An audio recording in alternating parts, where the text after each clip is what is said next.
Ladies and gentlemen, welcome to China. This content is presented in both Kannada and English languages. ನಮಸ್ಕಾರ. ನಮ್ಮ China ಪ್ರವಾಸದ ಕಡೆಯ ಸಂಚಿಕೆ ಇದು. ಇದರೊಳಗ ನಾವು ಸಮಗ್ರವಾಗಿ ಚೈನಾದಲ್ಲಿ ನೋಡಿದಂತಹ ಕಂಡಂತಹ ಅದ್ಭುತ ಕೆಲ ಘಟನೆಗಳ ತುಣುಕುಗಳನ್ನು ನಿಮ್ ಜೊತೆ ಶೇರ್ ಮಾಡ್ತೀನಿ. ಇದು ನಾವು ಬಹಳ ಮೆಚ್ಚಿದ್ದಂದ್ರ ವಯಸ್ಸಾದ ಚೈನಾದ ಮುದುಕರು ಎಷ್ಟೊಂದು ಆಕ್ಟಿವ್ ಇರ್ತಾರಂದ್ರ ಅವ್ರನ್ನ ನೋಡಕ್ ಬಹಳ ಖುಷಿ ಅನಿಸ್ತು. ಈ ವಿಡಿಯೋದಾಗ ನೀವು ನೋಡಿದ್ರ ಒಬ್ಬ ಮುದುಕಿ 95 ವರ್ಷ ವಯಸ್ಸಿರಬಹುದು ವಾಕಿಂಗ್ ಮಾಡ್ಕೊಂತ ಕಾಯಿಪಲ್ಯಪೇಟೆಗೆ ಬಂದಾಳ. ಸ್ವತಂತ್ರವಾಗಿ ಈ ತರ ವಾಕಿಂಗ್ ಮಾಡೋದು ಅಲ್ಲಿಯ ಜನರ ಒಂದು ವಿಶೇಷತೆ. ಕೆಲವು ಬೆಳಿಗ್ಗೆ ಎದ್ದು ಮುದುಕರ ಗ್ರೂಪ್ ಒಂದು 8-10 ಮಂದಿ ಹೋಗ್ಜೋ ಪಾರ್ಕ್ ನೊಳಗ ವಾಕಿಂಗ್ ಮಾಡಕತ್ತಾರ. ಬಹಳ ಈ ತರ ಮುದುಕರು ಆಕ್ಟಿವ್ ಇರೋದನ್ನ ಕಾಣಬಹುದು. ಹಿಂಗಾಗಿ ಅವ್ರ ವಯಸ್ಸು 90 ಮೇಲೆ ಇರೋರು ಬಹಳ ಮಂದಿ ಕಾಣ್ತಾರ ಚೈನಾದೊಳಗ. ಮತ್ತ ಇನ್ನೊಂದು ವಿಶೇಷತೆ ಏನಪ್ಪಾ ಅಂತಂದ್ರ ಅವ್ರು ಯಾವಾಗ್ಲೂ ಒಂದು ಕೆಲಸದೊಳಗೆ ಇರ್ತಾರ, ಆಕ್ಟಿವ್ ಇರ್ತಾರ. ಈ ಒಂದು ವಿಡಿಯೋದಾಗ ನೋಡಬಹುದು ನೀವು, ಒಬ್ಬ ಮುದುಕಿ ಒಂದು ಟಿಂಪೋದಾಗ ಕಾಯಿಪಲ್ಲೆ ಹಣ್ಣು ತಗೊಂಡ್ಬಂದು ಒಂದು ಹೋಟೆಲ್ ಎದುರಿಗೆ ಮಾರ್ತಿರ್ತಾರೆ. ನಮಗ ಒಂದು ಏನು ತ್ರಾಸ ಅಂದ್ರ ಚೈನಾದೊಳಗ ಒಂದೋ ಹೊತ್ತು ಚೈನೀಸ್ ಶಾಕಾಹಾರಿ ಊಟ ಮಾಡಿಸಿದ್ರು. ಆ ಊಟ ನಮಗ ಕುತ್ತಿಗೆ ಒಳಗೆ ಇಳಿಲಿಲ್ಲ. ಯಾಕಂದ್ರೆ ಎಲ್ಲಾ ಬಾಯ್ಲ್ಡ್, ಕುದಿಸಿದ ಕಾಯಿಪಲ್ಲೆ, ಕುದಿಸಿದ ಗಜ್ಜರಿ ಎಲ್ಲಾ ಕುದಿಸಿದ್ದು. ನಾವೆಲ್ಲ ಖಾರ ಪಾರ ತಿಂದು ಕೂಡ ನಮಗ ಒಂದು ಹೊತ್ತಿನ ಆ ಶಾಕಾಹಾರಿ ಊಟ ಬಹಳ ತ್ರಾಸ. ಆಮೇಲೆ ನಮಗ ಮುಂದ ಉಳಿದ ಕಡೆ ಎಲ್ಲಾ ಭಾರತೀಯ ಇಂಡಿಯನ್ ರೆಸ್ಟೋರೆಂಟ್ಸ್ ಎಲ್ಲ ಸಿಕ್ ಬೀಜಿಂಗ್ ಒಳಗ, ಶಂಘಾಯಿ ಒಳಗ. ಹಿಂಗಾಗಿ ನಮಗೇನಂತ ತ್ರಾಸ ಆಗ್ಲಿಲ್ಲ. ಆಮೇಲೆ ಒಂದು ನಮಗ ಬಹಳ ಅಭಿಮಾನ ಪಡುವಂತದ್ದು ಘಟನೆ ನಾವು ನೋಡಿದ್ದಪ್ಪ ಅಂತಂದ್ರೆ, ಚೈನೀಸ್ ಯುವಕರು, ಕಾಲೇಜ್ ಹುಡುಗರು ನಿಸರ್ಗವನ್ನ ಸವಿಲಿಕ್ಕೆ ಅಡ್ಡಾಡ್ಕೊಂತ ಇರ್ತಾರ ಜಂಗಲ್ ಒಳಗ, ಪಾರ್ಕ್ ಒಳಗ.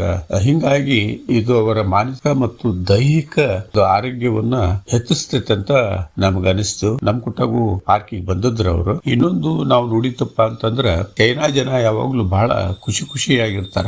ಇದಕ್ಕ ಒಂದು ಉದಾಹರಣೆ ಏನಪ್ಪಾ ಅಂದ್ರ, ನಾವು ಬುಲೆಟ್ ಟ್ರೈನ್ ನಾಗ ಹೋಗ್ಬೇಕಾದ್ರೆ ಬೀಜಿಂಗಿಗೆ 2 ಮಕ್ಕಳು, ಒಬ್ಬರು ಗಂಡ ಹೆಂಡತಿ ನಮ್ ಕುಟಾಗ ಬಂದ್ರು. ಅವರು ಇಷ್ಟ ಚಂದ ನಕ್ಕೊಂತ, ಅಪ್ಪನ ಕುಟಾಗ 2 ಗಂಡ್ಮಕ್ಳು ಆಟ ಆಡೋದ್ ನೋಡ್ಕೊಂತ ನಕ್ಕೊಂತ ಇರೋದ್ ನೋಡಿ ನಮ್ಗ ಅದು ಖರೆ ಅನಿಸ್ತದ. ನಾವು ಟೈನಮನ್ ಸ್ಕ್ವೇರ್ ಹೋದಾಗ ಇನ್ನು 2 ವಿಶೇಷತೆಗಳನ್ನ ನೋಡಿದ್ವಿ. ಅಲ್ಲಿಯ ಒಂದು ಕಮಾಂಡೋಸ್ ಇಷ್ಟು ಅದ್ಭುತವಾಗಿ ಜನರನ್ನ ಚೆಕ್ ಮಾಡಿ ಒಳಗ್ ಬಿಡ್ತಿದ್ರಲ್ಲ. ಇನ್ನೊಂದು ಅಲ್ಲಿಯ ಪೊಲೀಸರು ನಮಗ 3-4 ಕಡೆ ಈ ತರ ಚಿತ್ತಪ್ರಜ್ಞರಾಗಿ ಮಿಸ್ ಕಾಡ್ಲಿಲ್ದಂಗ ಗೊಂಬಿ ಇದ್ದಂಗ ನಿಂತಂತ ಪೊಲೀಸರು ನಿಮ್ಗ ಬಹಳ ಮಂದಿ ಕಾಣ್ತಾರ. ಅಷ್ಟೊಂದು 8 ತಾಸು ಕಾನ್ಸಂಟ್ರೇಟ್ ಮಾಡಿ ನಿಂದ್ರೋದಂದ್ರ ಬಹಳ ಒಂದು ಮನುಷ್ಯಾಗ ಸ್ಟಾಮಿನಾ ಬೇಕಾಕತಿ. ಇನ್ನೊಂದು ವಿಶೇಷತೆ ಅಂದ್ರೆ, ನಾವು ಟ್ರೈನ್ ನಾಗ ಪ್ರವಾಸ ಮಾಡ್ತಿರ್ಬೇಕಾದ್ರೆ ರೈಲ್ವೆ ಟಿಕೆಟ್ ಕಲೆಕ್ಟರ್ ನೋಡಿ ಬಹಳ ಅಭಿಮಾನ ಅನಿಸ್ತು. ಯಾಕಂದ್ರೆ ಅವ್ನು ಬರೀ ಟಿಕೆಟ್ ಒಂದು ಚೆಕ್ ಮಾಡ್ತಿರ್ಲಿಲ್ಲ, ಅದ್ರ ಜೊತೆ ಜನರಿಗೆ ಬ್ಯಾಗ್ ಮೇಲೆ ಇಡಾಕ ಹೆಲ್ಪ್ ಮಾಡ್ತಿದ್ದ. ಆ ವಿಶೇಷತೆ ಅಂದ್ರೆ ಮ್ಯಾಗ್ಲೇವ್ ಟ್ರೈನ್. ಇದು ಹಳಿಗಳ ಮೇಲೆ ಹೋಗ್ಲಿಲ್ದಂಗ ಹವಾದ ಮೇಲೆ ಸಾಧಾರಣ 400ರಿಂದ 600 ಕಿಲೋಮೀಟರ್ ಒಂದು ತಾಸಿನ ಸ್ಪೀಡ್ ಒಳಗೆ ಹೋಗ್ತದೆ. ಟೆಕ್ನಾಲಜಿಯ ಅದ್ಭುತತೆ ಅನ್ನಕ ಅಡ್ಡಿ ಇಲ್ಲ.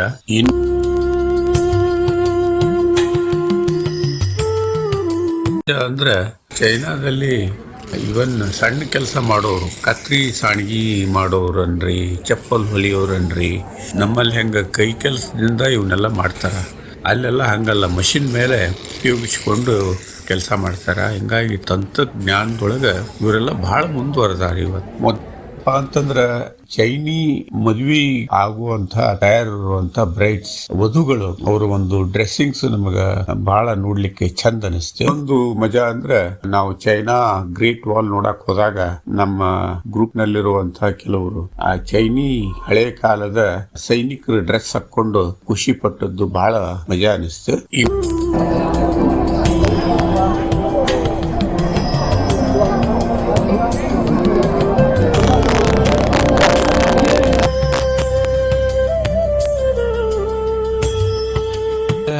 ಮುಂದೆ ಬಂದಕ್ಕೆ ಬೀಜಿಂಗ್ ನೊಳಗ ಬಹಳ ಅದ್ಭುತ ವ್ಯಕ್ತಿ, ಒಂದು ನುಡಿ ಖುಷಿ ಕೊಡ್ತೇವೆ ನಮಗ. ಬೀಜಿಂಗ್ ನಿಂದ ಚೆನ್ನೈಗೆ ಬರ್ಬೇಕಾದ್ರ ಏರ್ಪೋರ್ಟ್ ಮಠ ಬಂದ್ಲು. ಬರ್ತಾ ನಮಗ ಚೈನಾದ ಒಂದು ಸಂಸ್ಕೃತಿ, ವಿಶೇಷತೆ, ಅದರದ್ದು ಹಿಸ್ಟ್ರಿ, ಯಾಕೆ ಚೈನಾ ಇಷ್ಟೆಲ್ಲ ಮುಂದುವರೆದೈತೆ ಅನ್ನೋದ್ರ ಬಗ್ಗೆ ಒಂದು ಅರ್ಧ ಗಂಟೆ ಕೂಲಂಕಷವಾಗಿ ವಿವರಿಸಿದ್ಲು. ಶಿವ ಯಾವಾಗ್ಲೂ ನಮ್ ನೆನಪಿನೊಳಗ ಉಳಿತಾಳ. ಕಡೆಗೆ ನಾವು ಹಾಂಗ್ಕಾಂಗ್ ಏರ್ಪೋರ್ಟಿಗೆ ಬಂದ್ವಿ. ಅಲ್ಲಿ ನಾವು ಸುಮಾರು 3-4 ತಾಸು ಅಡ್ಡಾಡ್ಕೊಂತ ಕಳೆದ್ವಿ. ಅದಾದ್ಮೇಲೆ ಚೆನ್ನೈಗೆ ಬಂದ್ವಿ, ಚೆನ್ನೈಯಿಂದ ಹುಬ್ಬಳ್ಳಿಗೆ ಬಂದ್ವಿ. ಹಿಂಗ ನಮಗೊಂದು ವಾರದ ಪ್ರವಾಸ ಒಂದು ಚೈನಾದ ಒಂದು ಓವರ್ ವ್ಯೂ ಅಂತಾರಲ್ಲ ಹಂಗ ನೋಡ್ಲಿಕ್ಕೆ ಸಿಕ್ತು. ಅಡ್ಡಿ ಇಲ್ಲ, ನಿಮ್ಗೂ ಟೈಮ್ ಇದ್ದಾಗ ಚೈನಾ ನೋಡಿ ಬರ್ರಿ, ನಿಜವಾಗ್ಲೂ ಚಲೋ ಐತಿ. ಅವರ ಒಂದು ಅದ್ಭುತ ಬೆಳವಣಿಗೆ ನಮ್ಗೆಲ್ಲ ಬಹಳ ಖುಷಿ ಕೊಡ್ತೈತಿ. ಮತ್ತೆ ಭೇಟಿ ಆಗೋಣಂತ. ನಮಸ್ಕಾರ.